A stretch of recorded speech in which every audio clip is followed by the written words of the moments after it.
Les enfants, on va prier. Ah, il y a un chien qui court. Raphaëla, vous couvrez la tête. Vous allez prier. Alors, librement, celui ou celle qui se sent disposé à élever la voix au Seigneur, on va le faire. Seigneur Dieu Tout-Puissant, Père, nous voulons encore ce jour glorifier ton saint nom et vraiment, Seigneur Père, te témoigner toute notre reconnaissance parce que tu nous prouves, Seigneur Père, chaque jour que tu es vraiment le Dieu créateur, le Dieu de l'univers, celui qui a tout créé, Seigneur Père, celui entre les mains de qui tout se trouve, Seigneur Père. Merci infiniment, Seigneur Père, pour ce jour où tu as encore permis que ton Église puisse se réunir, Seigneur Père. Se réunir non seulement, Seigneur Père, autour de toi, autour de ta présence, de ta parole, Seigneur Père, mais tu nous accordes encore la joie, Seigneur Dieu Tout-Puissant, de voir deux âmes, Seigneur Père, qui ont pris la ferme décision de s'engager dans les eaux du baptême. Père, nous voulons vraiment te dire infiniment merci, car nous savons, Seigneur Père, que lorsque cette décision-là, Seigneur Dieu, est prise, c'est parce que entre-temps, Seigneur Père, tu as combattu dans le visible, dans l'invisible, Seigneur Père, pour que cela puisse être possible. Père, nous te disons merci parce que cela est un retentissement encore de la victoire de Golgotha, Seigneur Père, que tu as acquise il y a 2000 ans et qui aujourd'hui encore retentit dans les vies, Seigneur Père. Merci infiniment. Seigneur Dieu Tout-Puissant, nous remettons ces moments de partage entre tes mains, Seigneur Père, toi qui es le maître des temps. Seigneur Dieu, merci encore, toi qui disposes le climat, Seigneur Père, afin que tout, Seigneur Père, puisse se faire sous ton contrôle. Père, nous te disons merci. Merci infiniment, Seigneur Dieu. Nous voici, Seigneur Père, avec nos cœurs, avec nos fardeaux, avec, Seigneur Père, tout notre être. Viens encore, Seigneur Père, étanche notre soif. Viens encore, Seigneur Père, rassasie nos âmes affamées de toi, Seigneur Père, et que vraiment, après ce moment de rassemblement, que chacun d'entre nous puisse repartir ayant reçu une portion venant de toi, Seigneur, une portion de vie qui nous permet davantage de continuer à cheminer sur le chemin étroit. Père, car nous voulons marcher jusqu'à achever la course, Seigneur Père, et garder la foi jusqu'au bout. Car ta parole nous dit qu'il vaut mieux la fin d'une chose que son commencement. Père, à toi seul soit la gloire, à toi soit la puissance d'éternité en éternité, au nom de Jésus-Christ. Amen.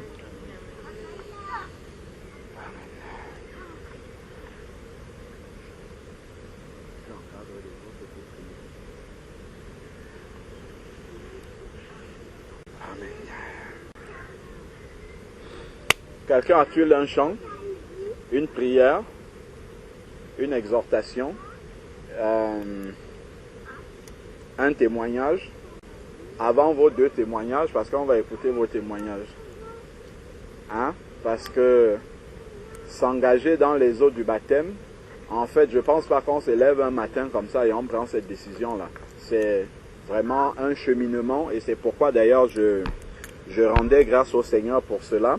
Parce que le baptême est toujours un combat. Parce que c'est une libération en fait. Parce que quand nous venons, la parole de Dieu nous dit bien que nous sommes nés dans le péché. Donc, étant nés dans le péché, cela signifie en fait que nous naissons le dos tourné à Dieu. Parce que Dieu, lui, il est saint, il n'est pas pécheur. Donc nous naissons le dos tourné à Dieu et nous nous éloignons de lui. Dès que nous naissons, nous commençons à nous éloigner de Dieu. Parce que la racine dans laquelle nous sommes nés, c'est le péché. Comme la Bible nous dit, nos parents nous ont accouchés dans le péché, ce qui descend depuis Adam et Ève. Et donc maintenant, lorsque le Seigneur voit quelqu'un naître, tout ce qu'il va faire, c'est de parler à cette personne-là. En fait, le chemin que tu as pris n'est pas le bon chemin. En fait, tu es en train de t'éloigner de moi. Donc, il faudrait que tu fasses un demi-tour complet et que tu commences à venir vers moi. Et tant que quelqu'un est sur la terre, le Seigneur va faire ce rappel-là. Il va faire, et il le fait de plusieurs façons. Il peut le faire par le témoignage de quelqu'un qui est converti, qui vient te parler. Il peut le faire par des circonstances. Par exemple, il y a des personnes, Dieu va permettre qu'elles passent par un accident grave. Parce que les personnes sont peut-être tellement occupées par la vie qu'elles n'ont même pas une minute pour penser. Dieu va te clouer au lit pour que pendant un bon moment, que tu sois là, que tu ne sois plus maître de tes membres, de ton corps, et que tu sois cloué là dans un lit et que tu aies le temps de réfléchir sur ta vie et de réaliser surtout que cette vie-là ne t'appartient pas. Le souffle que tu as, tu ne l'as pas payé. Souvent, ça peut être même des personnes qui sont nanties financièrement, mais à ce moment-là, cloué sur un lit, tu réalises que l'argent que tu as ne peut pas te lever de ce lit-là. Parfois, les médecins peuvent même dire, nous, on ne peut rien faire. Et là, la personne se retrouve vraiment dans une circonstance là où elle est obligée de se tourner vers le Créateur. Elle va même dire, mon Dieu, même si c'est une personne athée, mon Dieu, sauve-moi. Et donc, en fait, ça, c'est encore une expression de l'amour de Dieu. Ça peut paraître un peu difficile pour la chair qui encaisse en fait ce choc physique-là de l'accident de circulation, de la maladie. Ça peut paraître cruel même parfois pour la personne, mais ce qui intéresse Dieu, c'est le salut de l'âme. Même s'il faut que le corps souffre, même si il faut que Dieu permette par exemple que quelqu'un fasse un accident de circulation et perde l'usage de ses jambes, de ses mains, comme il dit, si ton œil est une occasion de chute pour toi, coupe-le et jette. Parce qu'il vaut mieux pour toi entrer dans la vie étant bonne que d'entrer, être jeté avec tes deux yeux dans la géhenne. Donc pour Dieu, en fait, s'il pense, s'il voit, puisqu'il voit dans la... Dieu a la préséance, il voit dans l'avenir, s'il voit que en te privant de l'usage de tes jambes et que tu te retrouves sur un fauteuil roulant, ça va te remettre les idées en place sur ta capacité, sur le contrôle que tu as sur toi, pour que tu te rendes compte que en fait tu n'es pas maître de toi, Dieu va le faire. C'est choquant pour la chair, mais pour Dieu, en fait, c'est très utile pour nous. Parce que le but de Dieu pour quelqu'un qui vient sur la terre, c'est que ta vie se termine au paradis avec lui. Donc, pour en arriver au baptême, il y a forcément un combat. Parce que ce combat-là, quand je dis Dieu fait tout pour te faire entendre sa voix et te faire réaliser en fait que tu n'es pas sur le bon chemin et qu'il faut que tu reviennes, que tu fasses demi-tour, que tu prennes le bon chemin, en fait tu as un autre aussi qui te parle en même temps. Il te dit non, non, c'est bon, tu as tout ce que tu veux. Continue sur ce chemin-là. Et il sait bien qu'au bout du chemin, il y a les temples de feu qui t'attendent là-bas. Donc c'est un combat. Dieu parle, l'autre parle. Dieu parle, l'autre parle. Dieu parle. Et souvent, bien souvent, lorsque justement quelqu'un entend la vérité de la parole de Dieu et que son cœur commence à s'interroger là-dessus, que sa pensée même commence à se poser des questions, le malin voit que celui-là, celle-là, est déjà en train de vouloir s'intéresser à la parole de Dieu. C'est là où les combats vont commencer. Beaucoup de choses pour t'empêcher de prendre ce chemin-là. Beaucoup de choses vont se multiplier dans ta vie pour éviter que tu prennes ce chemin-là. Parce que le malin sait effectivement là où mène ce chemin-là. Ça mène là où lui va finir. Et il veut que le maximum de personnes finissent avec lui là-bas. Et il peut même te laisser, va assister à la réunion avec les frères et sœurs, et il te laisse croire en fait que tu fais partie de la famille de Dieu tant que tu ne t'engages pas. Parce que cette parole-là, le diable, on le sait bien, a été créé par Dieu, c'est une créature de Dieu et il était auprès de Dieu. Donc la parole là, il la connaît bien.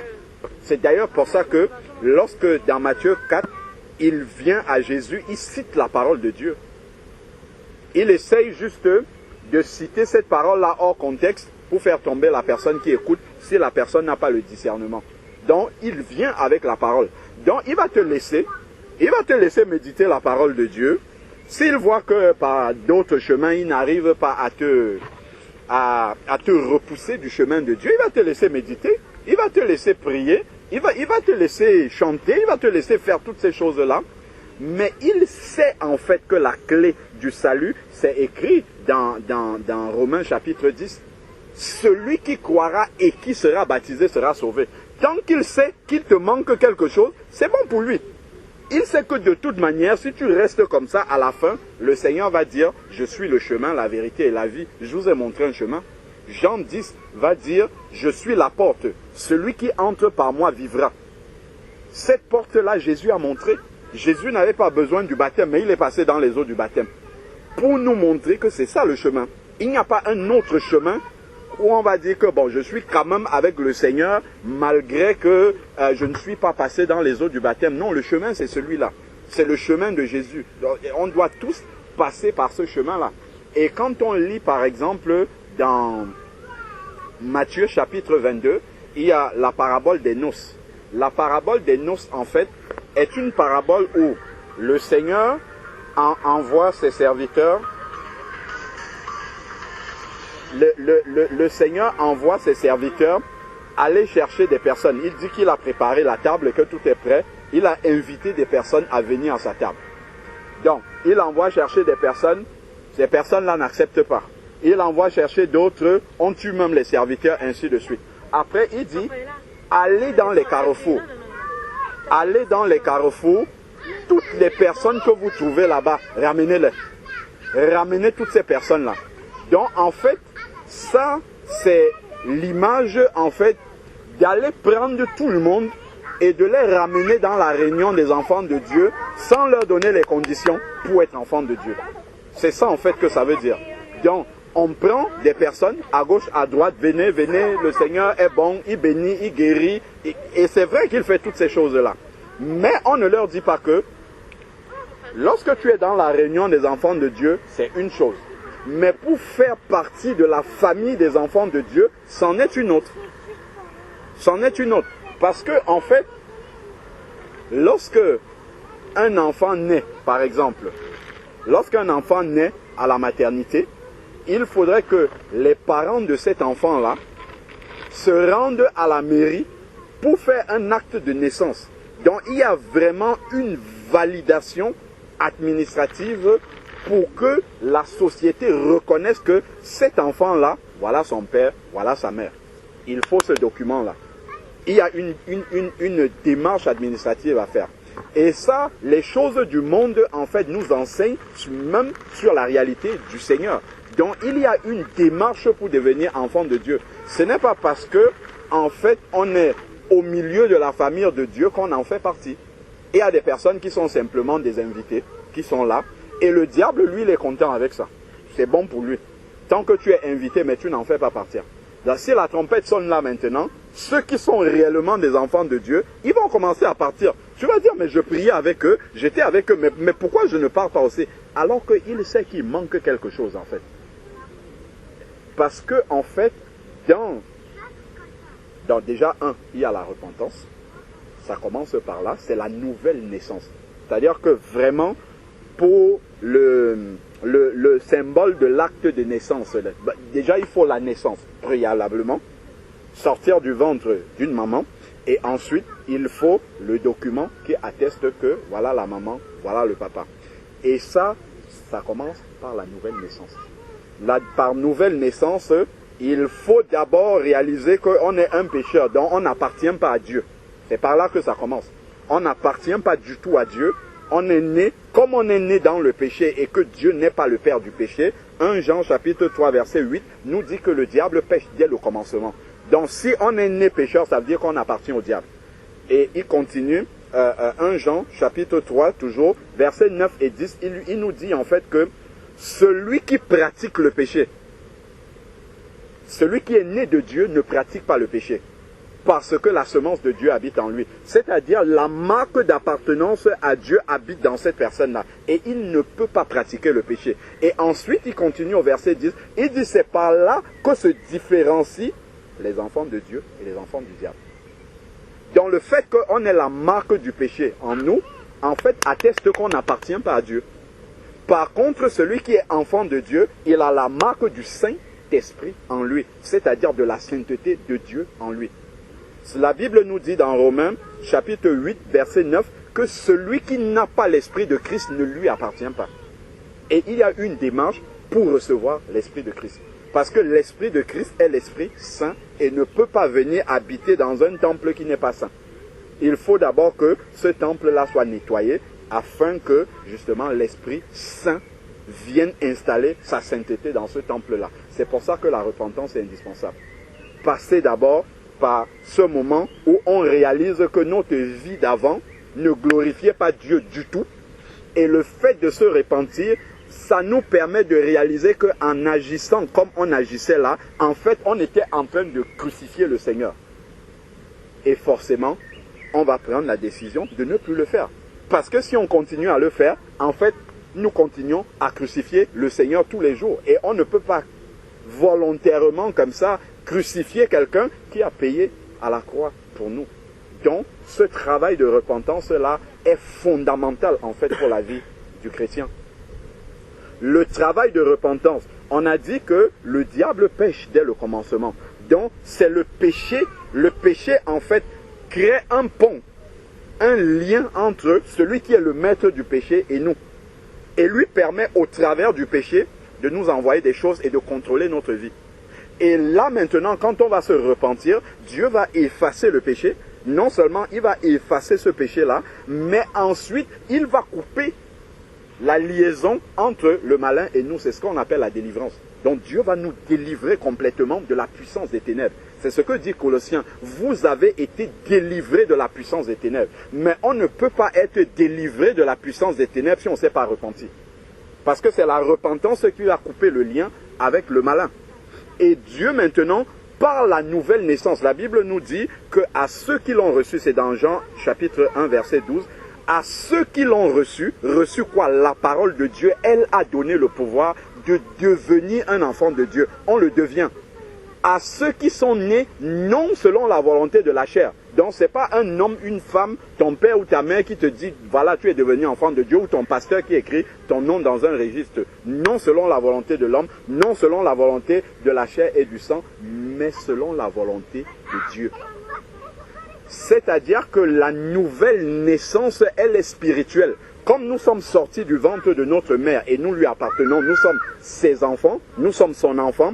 De la même manière, la naissance spirituelle, nous devons sortir de la côte de Jésus-Christ.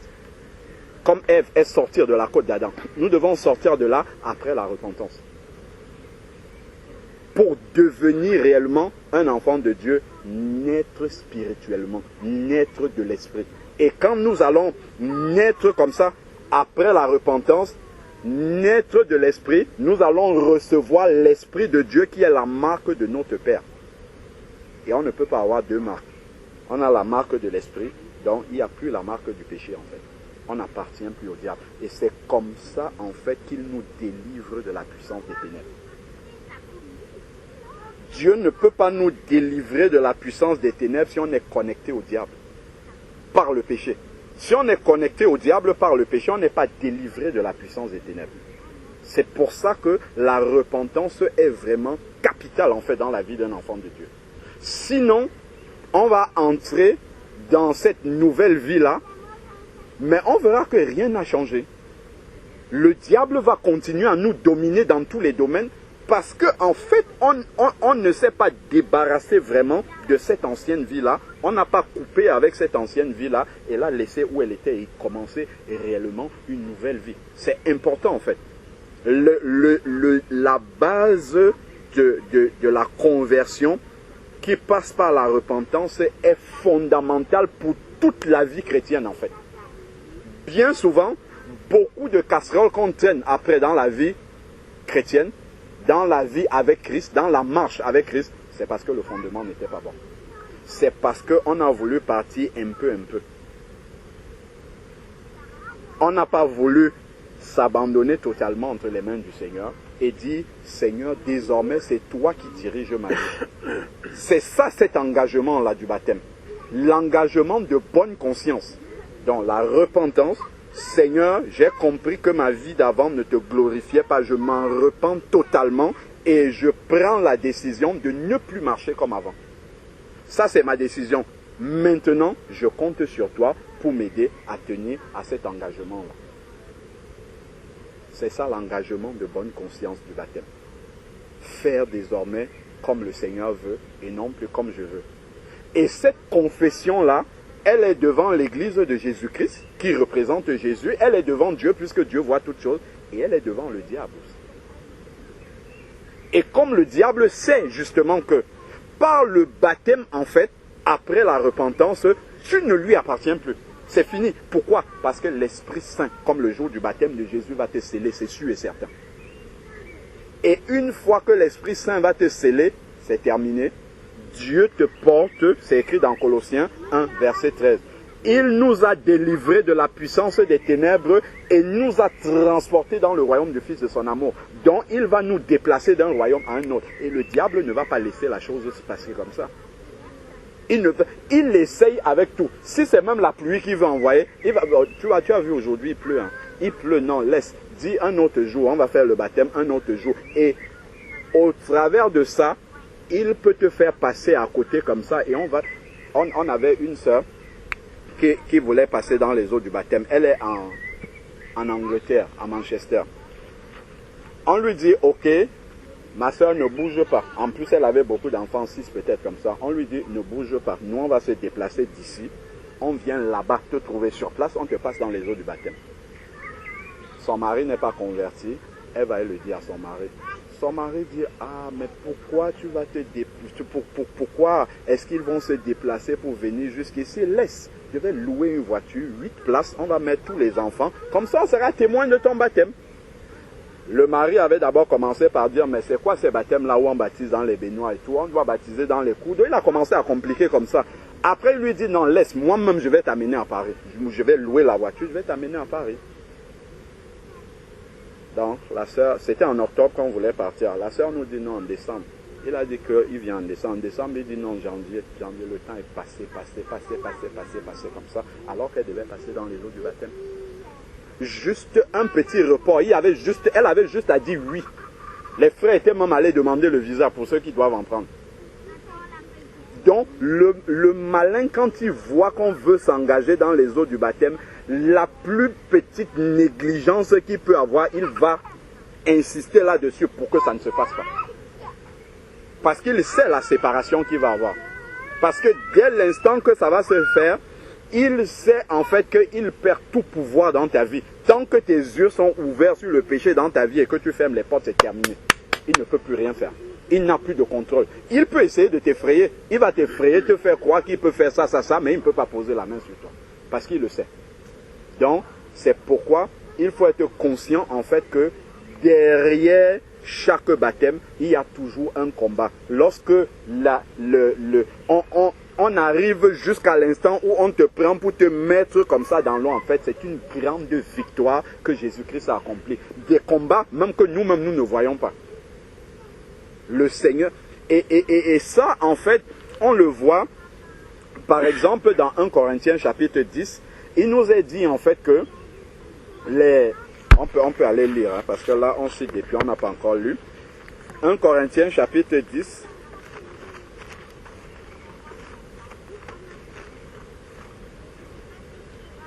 Corinthiens chapitre 10, à partir du verset 1. Il nous dit,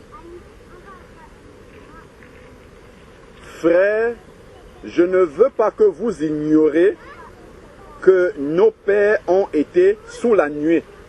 Ça, il parle de ce qui s'est passé avec les Israélites après leur libération du pays d'Égypte.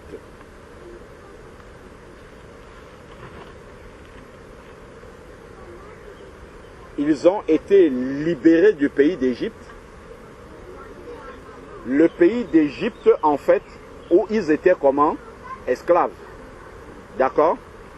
Et l'esclavage dans lequel les Israélites étaient est le symbole de notre ancienne vie de péché. C'est important parce que, en fait, Dieu a permis que le peuple d'Israël puisse passer par des étapes qui préfiguraient en fait la vie du chrétien plus tard. Déjà, le peuple d'Israël est à l'image de l'Église. C'est un peuple qui était mis à part pour Dieu, mais c'était un peuple physique en fait. Mais maintenant, nous sommes spirituellement mis à part pour Dieu. Eux, c'était physique. C'était par exemple la circoncision physique là. Maintenant, pour nous, la circoncision représente la nouvelle naissance. C'est comme ça qu'on devient enfant de Dieu.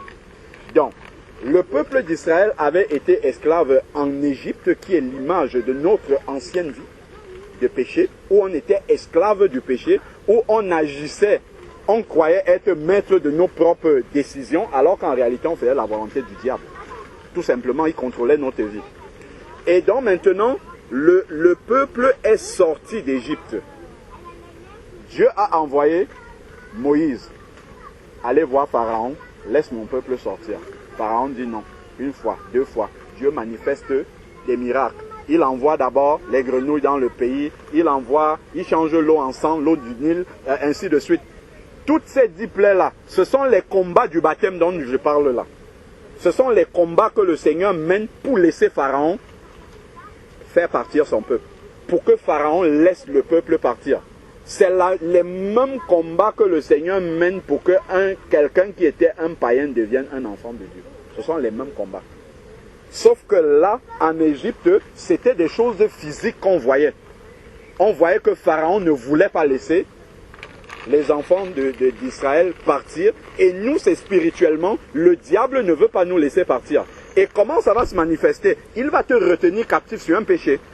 Il va te retenir captif sur quelque chose de ta vie qui t'empêche de t'engager avec le Seigneur. C'est en fait ça.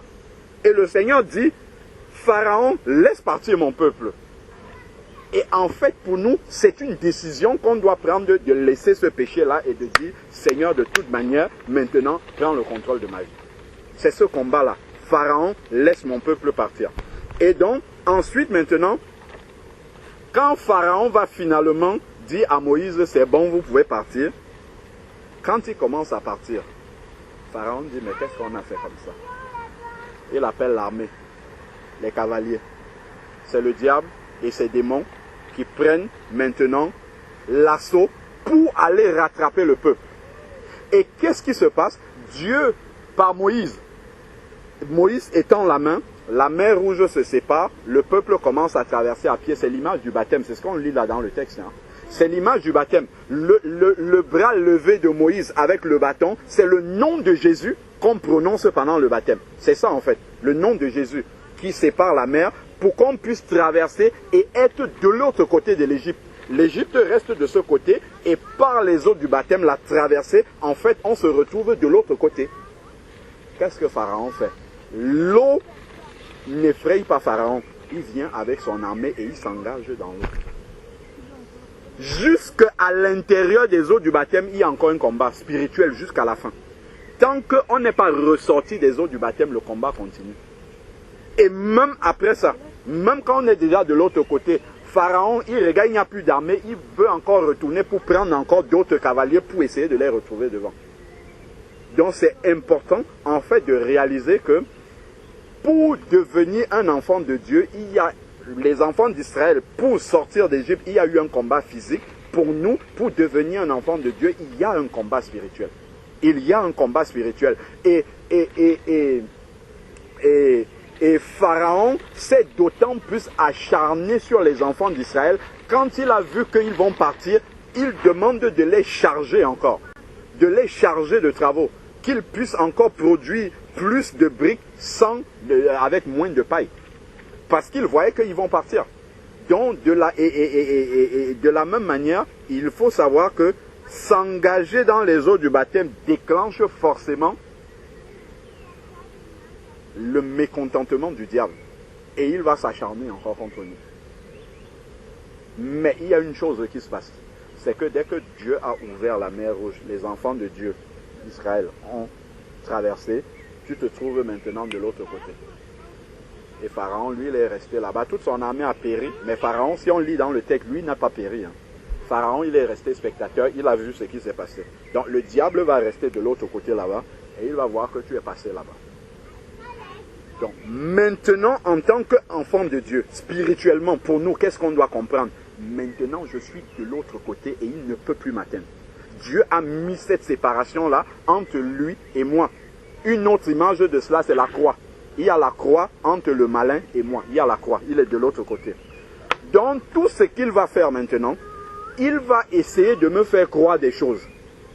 Parce que quand on devient enfant de Dieu, il faut que la pensée soit renouvelée. C'est pourquoi en fait, quand les enfants d'Israël allaient par exemple, Dieu dit, je vous donnerai en possession ce territoire de Canaan là. Ils vont, ils regardent, ils étaient, je ne sais pas combien de témoins ils étaient, 12, hein, il n'y a que 2 qui ont fait confiance au Seigneur. Ils vont explorer le pays et puis ils voient des géants alors que Dieu a dit je vais vous donner ce territoire là. Quand ils voient des géants, ils commencent à paniquer de oh, il y a des anakim là-bas, on ne peut pas ceci. Tout ça en fait c'est l'image du diable qui nous fait croire des choses. Il nous fait croire qu'il a encore un pouvoir. Comment Dieu a détruit les murs de Jéricho, a tourné 7 fois autour, c'est tout. 7 fois les murailles sont tombées, c'est la puissance de Dieu, parce que désormais on ne combat plus seul. Mais si notre pensée n'est pas renouvelée, n'est pas changée, parce que le but justement de Dieu, quand il a manifesté sa puissance pour libérer le peuple du territoire d'Égypte au travers des 10 plaies, c'était pour montrer au peuple ce qu'il est capable de faire. Pour que le peuple sache que désormais, nous marchons avec ce Dieu-là, qui est tout puissant, qui est capable de faire toutes choses. Nous aussi, en nous engageant, en devenant enfants de Dieu, nous devons réaliser que c'est ce Dieu-là qui prend soin désormais de nous. Celui qui a permis et qui a vaincu justement tous les combats spirituels qu'il y a eu dans l'invisible et dans le visible pour que nous devenions ses enfants, c'est le même qui marche avec nous. Donc le diable, il peut venir... On discutait avec la sœur hier, nous donner à manger dans le rêve, tout ça ne nous fera rien du tout, il ne peut rien faire. Il ne peut rien faire. Donc, si ma pensée n'est pas renouvelée, quand je vais voir ces choses-là, je vais commencer à paniquer. Je vais dire, mais pourquoi je mange dans les rêves? Pourquoi ceci? Pourquoi ceci? Parce qu'en fait, on pense que le diable a encore une autorité sur... Il n'a plus rien à faire. La Bible dit, il nous a délivrés de la puissance des ténèbres. Donc, la main du Seigneur est là. Donc, tant que je n'ai pas moi-même donner accès au diable à ma vie, il ne peut rien faire. Comment je vais donner accès au diable dans ma vie? Ce n'est pas ma désobéissance. Si je n'obéis pas à Dieu, si j'entretiens un péché dans ma vie, en fait, ça veut dire que consciemment, j'ai donné l'accès au diable à ma vie, puisque la Bible nous dit dans 1 Jean, chapitre 3, verset 9, que celui qui est né de Dieu ne pratique pas le péché. C'est-à-dire qu'il ne pêche pas volontairement. Et il ne se lève pas comme ça et dit « je m'en vais pécher ». Donc, si le diable vient et il a accès et il dirige encore ma vie, c'est que c'est moi-même qui lui ai dit, bon, ok, voici la porte de ma maison, vas-y, prends, entre, assieds-toi ici, là, je te reçois chez moi. Donc, si nous revenons ici, là, dans 1 Corinthiens, chapitre 10, on a dit que nous avons été sous la nuée. Nos pères sont tous passés au travers de la mer. 1 Corinthiens chapitre 10 verset 1. Frères, je ne veux pas que vous l'ignorez. Nos pères ont tous été sous la nuée. Ils ont tous passé à travers la mer. Ils ont tous été baptisés en Moïse sous la nuée. Tout ça, c'est l'image du baptême. Baptême d'eau, traversée de la mer. Sous la nuée, c'est l'image du baptême dans le Saint-Esprit. La réception du Saint-Esprit. Ensuite, ici, il dit, ils ont été baptisés en Moïse dans la nuée et dans la mer. Ils ont tous mangé le même aliment spirituel. Quand on devient un enfant de Dieu, après on partage le repas du Seigneur, ainsi de suite. On mange le corps de Jésus-Christ et on boit son sang. Voilà l'image du pain qui descend d'en haut, que nous mangeons dans le repas du Seigneur. Et ils ont bu le même breuvage, le sang de Jésus, que nous partageons lors des repas. Le même breuvage spirituel, car ils buvaient à un rocher spirituel qui les suivait, et ce rocher était le Christ. Après, il nous dit la plupart d'entre eux ne fut pas agréable. Donc en fait ici, c'est surtout le début là qui m'intéressait pour faire le parallèle en fait entre la manière, le cheminement des enfants d'Israël et le cheminement d'un enfant de Dieu aujourd'hui. C'était la préfiguration de ce que nous vivons aujourd'hui. Et il faut savoir que dès le début, en fait, le Pharaon, comme il a fait pour les enfants d'Israël, il va aussi essayer de combattre jusqu'au dernier moment pour nous empêcher, en fait, de pouvoir entrer dans les eaux du baptême. Donc, si nous prenons par exemple Exode, pour revenir lire ces textes-là concrètement, Exode, chapitre 14.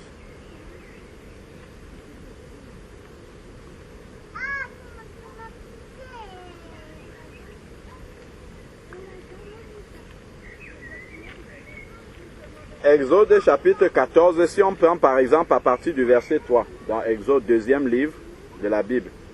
Le Pharaon dira aux Israélites, ils sont égarés dans le pays, le désert s'est refermé sur eux, j'endurcirai le cœur du Pharaon et il les poursuivra. Donc il ne faut pas être étonné que s'engager dans les eaux du baptême déclenche en fait la poursuite du diable dans notre vie. Il ne faut pas être étonné de ça. Il faut savoir que en fait, c'est la démarche normale en fait d'un enfant de Dieu. Si on revient même dans le Nouveau Testament, lorsque Jésus sort des eaux du baptême, la Bible nous dit que le Saint-Esprit, c'est dans Matthieu 4, le Saint-Esprit l'a conduit dans le désert pour être tenté par le diable. Donc il ne faut pas être étonné qu'après le baptême, il y a des combats, il y a des choses qui arrivent dans notre vie, c'est normal en fait.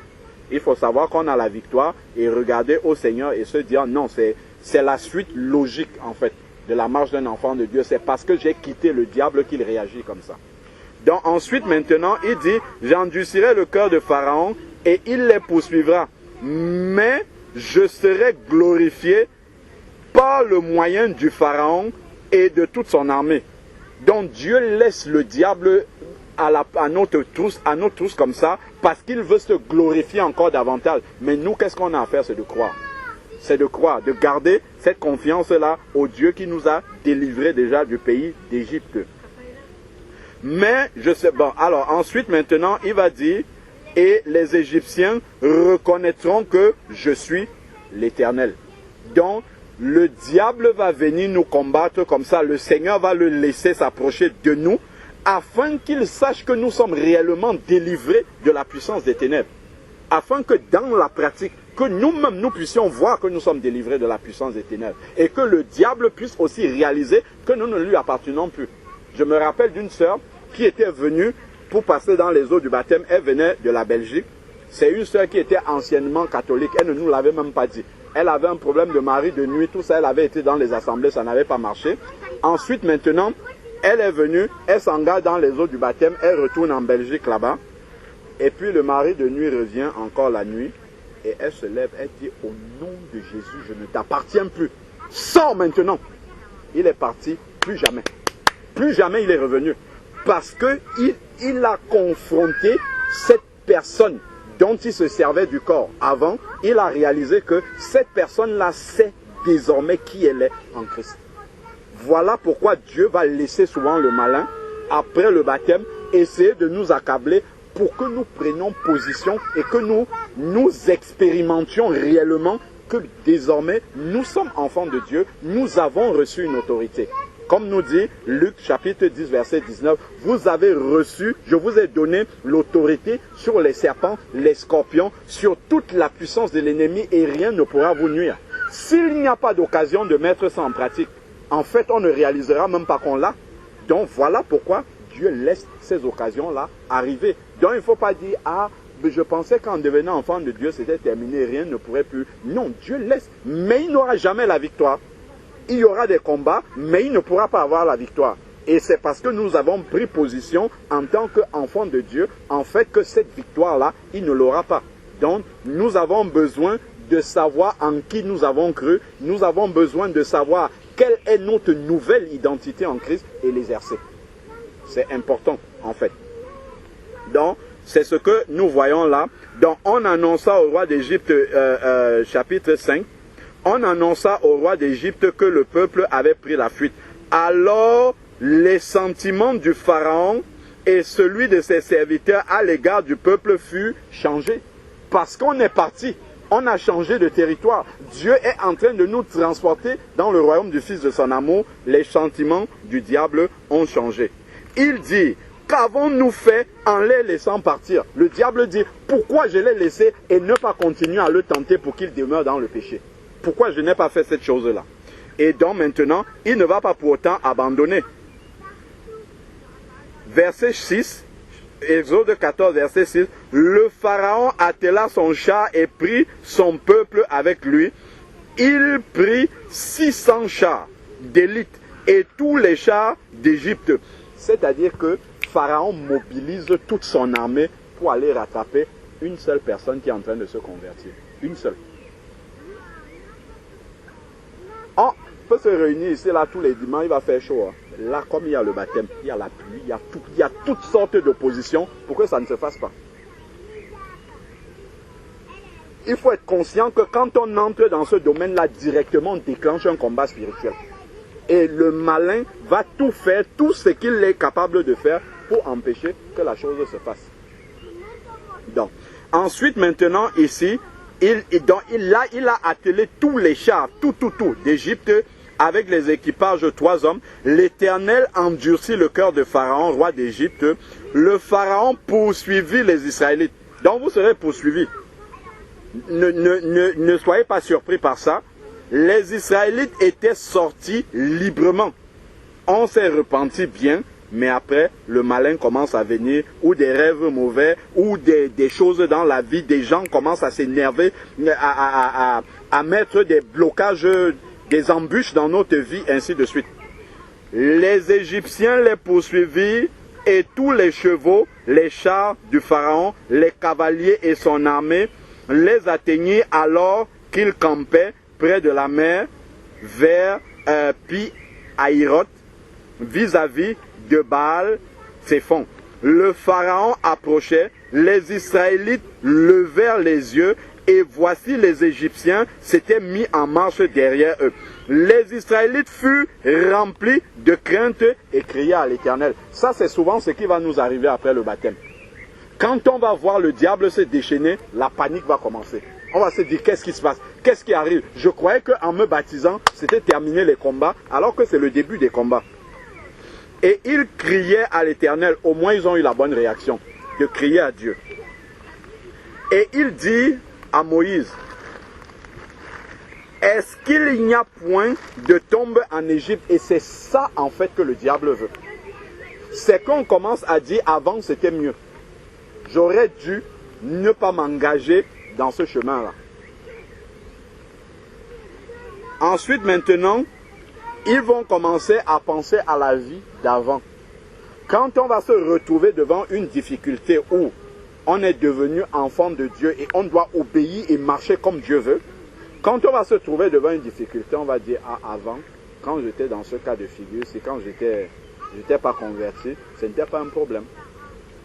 Je pouvais transgresser ça sans aucun problème. Bon, c'est pas grave, Dieu va comprendre, je vais le faire. Dès que je fais ça, j'ai ouvert une porte à l'ennemi. Directement, j'ai déjà ouvert une porte à l'ennemi. Donc, il faut vraiment être conscient que la marche avec le Seigneur, quand je vais acquérir une vérité de la parole de Dieu, dès que j'obéis, je ne reviens plus en arrière. Je ne dois plus revenir à comme j'étais avant. Donc, c'est une croissance, une croissance progressive en conservant à chaque fois ce que j'ai acquis, en obéissant. Si j'ai acquis quelque chose, je sais par exemple que prier, il faut couvrir la tête pour une femme. Dans 2 mois, il ne faudrait pas que ça change et que je retourne à autre chose. Sinon, je vais aller comme ça de gauche à droite, être ballotté à tout vent de doctrine sans pouvoir grandir véritablement spirituellement. Donc, voilà pour moi, de manière résumée, l'exhortation qui m'est venue à cœur de vous apporter dans ce moment-ci où vous vous engagez dans les eaux du baptême. De toute façon, le baptême va demander que vous soyez mouillé. Donc, même si la pluie vous mouille avant, ça ne sera que le commencement. Donc, ne vous inquiétez même pas par rapport à ça. Donc, je ne sais pas, est-ce que vous avez des questions? Des questions par rapport à ce qu'on a partagé? Les frères vont peut-être compléter après, mais moi je propose que vous apportiez votre témoignage, qu'on aille vous enterrer et qu'on revienne après voir la suite. Hein, mes soeurs, si vous n'avez pas de questions, on va passer au témoignage.